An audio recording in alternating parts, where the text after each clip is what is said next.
here with second-year head volleyball coach Scott Mattera to preview the 2013 season, which is approaching rapidly now. You had the opportunity to cycle through a full season and off-season and put together your first recruiting class.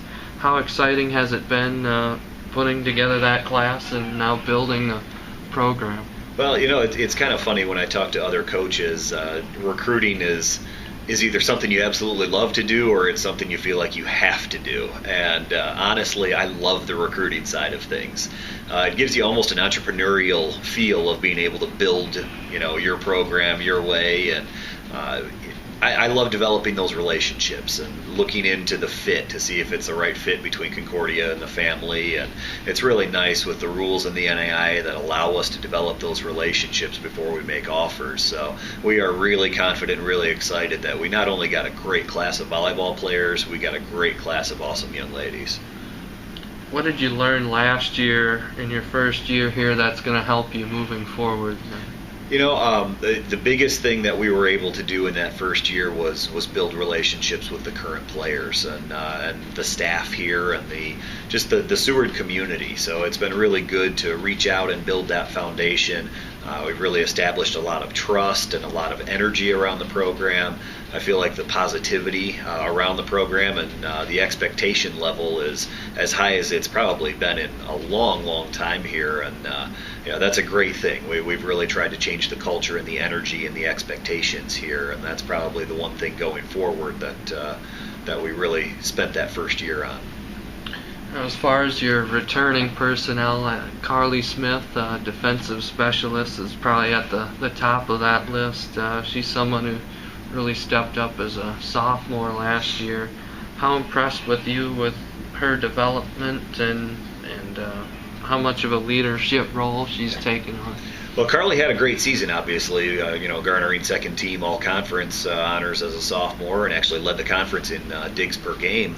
But even more impressive was her spring. Her spring was absolutely incredible as she really stepped up her game and changed a couple things technique-wise that turned her into a monster serve-receive passer.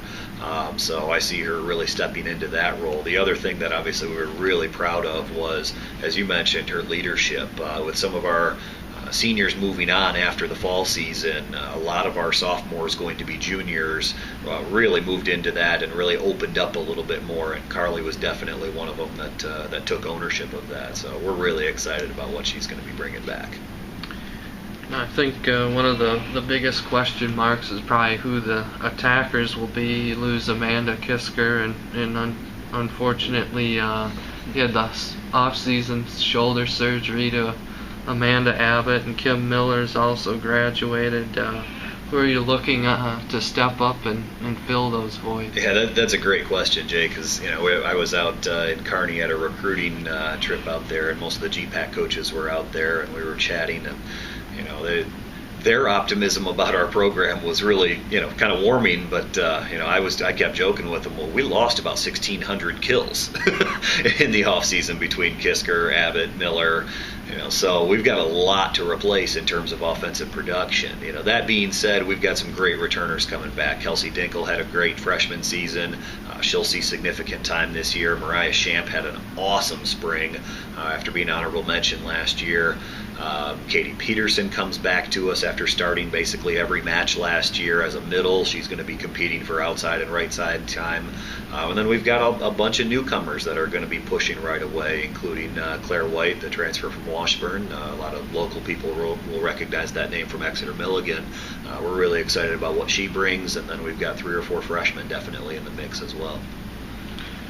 You expand a little bit more on Claire White and how she ended up here and what kind of impact she could have. Sure, yeah, we were, this one kind of, it kind of fell out of the blue. I got an email in April, and I looked at the name and I thought I had heard that name, not being from around here. I didn't know her reputation and whatnot, and her high school accolades, which are pretty impressive.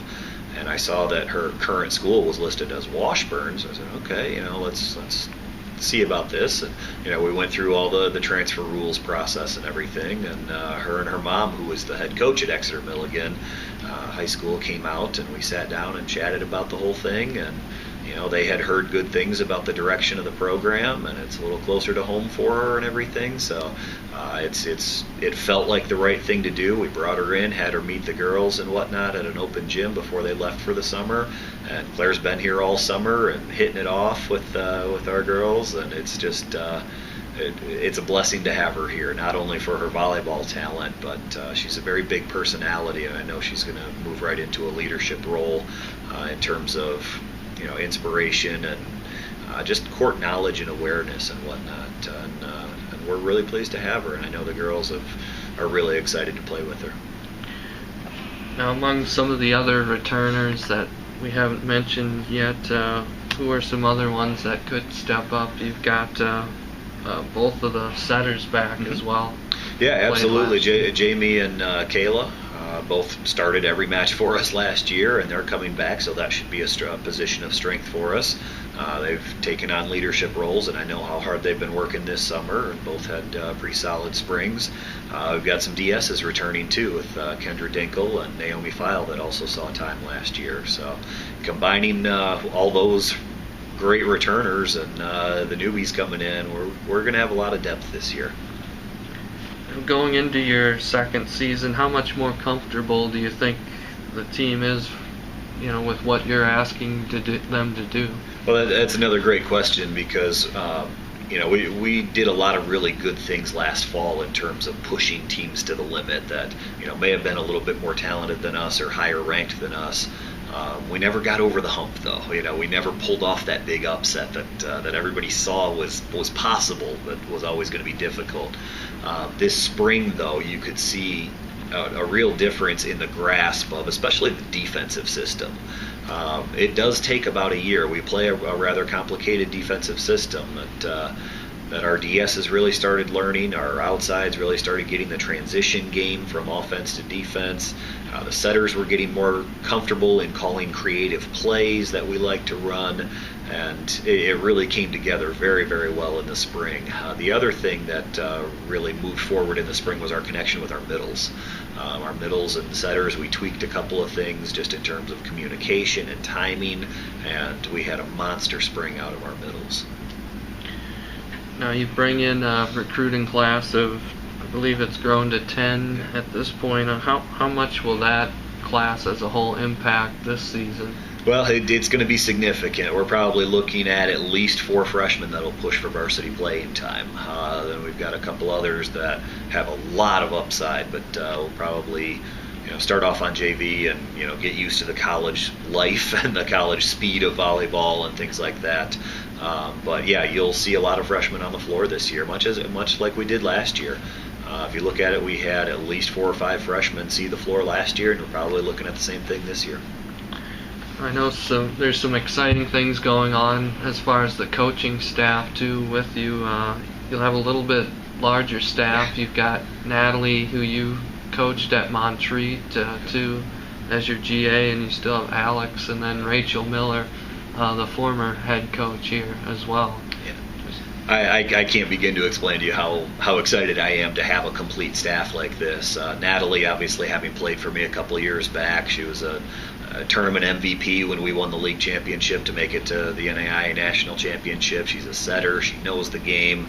But most importantly, she's a great fit for Concordia. Much as we look at our recruits, we look at our coaching staff that way too. And, the girls that have got to meet her this summer and work with her already love her, and she's just got a great heart and a great demeanor, and I'm thrilled to have her for the next couple of years. Alex being able to return as well. She's got the job in admissions here and will be working full-time at Concordia. Really just wanted to be part of the program and, loves where we're going and everything, so I'm thrilled to have her back as well. And then Coach Miller coming back is just such a cool story. I mean, she absolutely loves this program. And, she's one of the best players to ever play here. She's got a ton of wins as a head coach and everything. She is Concordia volleyball. So, and she was our biggest supporter last year, and to be able to bring her back in an official capacity is something really special. She'll be helping out on the ops side of things, so the administration side. So it'll free me up to do a few more things that should enhance, our video and our scouting and different things like that. So, yeah, could not be more thrilled. There's also some exciting things going on. I know as far as the kind of the game day experience and stuff. You have Corey Gray, who will do PA. And I know you're hoping to make it kind of an event and bring more students to it. How is that going? Yeah, we're actually looking at several different ideas for theme nights and things. Morgan Stover again is working on our pink night that went so well last year. We're looking at expanding that a bit. Having Corey come on. Corey, of course, does the PA for football and some other sports, and he's just a great, energetic guy behind the mic that should add some excitement. And he's pumped to do this. So we're working with him right now. We're doing some different video clips and cutting up music and just trying to jazz it up a little bit. I was extremely happy with our crowd support last year. I thought we had great crowds for the few number of home matches that we had last year.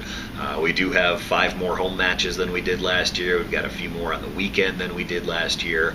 And yeah, the next step is getting that crowd more involved in what we're doing, and the product on the floor will help that. We're going to be an exciting team to watch, but also some of those peripheral things we've been talking about are very important for game atmosphere. It should be a fun place to be this fall.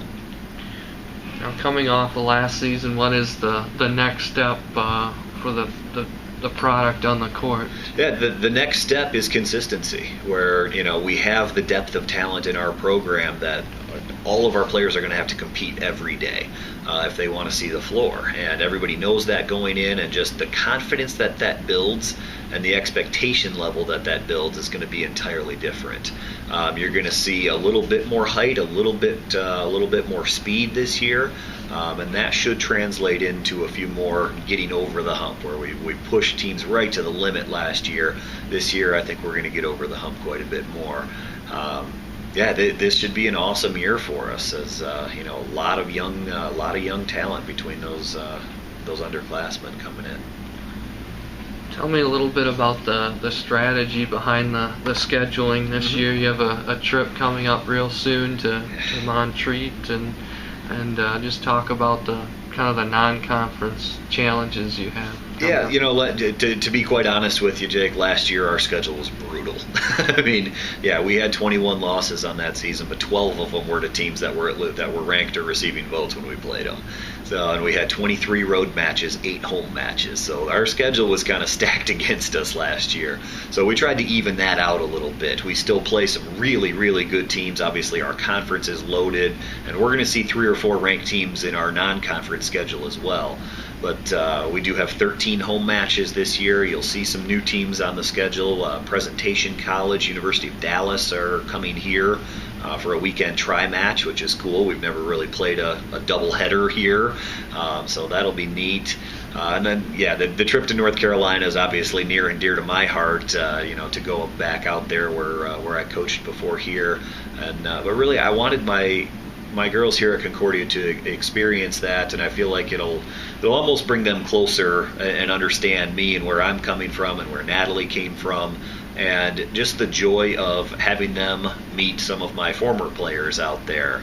I think that connection is going to be awesome because they have such a similar spirit, a whole heart towards God, playing the game for the right reasons. And North Carolina's a beautiful area, where we're going to go up there, so it'll be a really good bonding experience as well.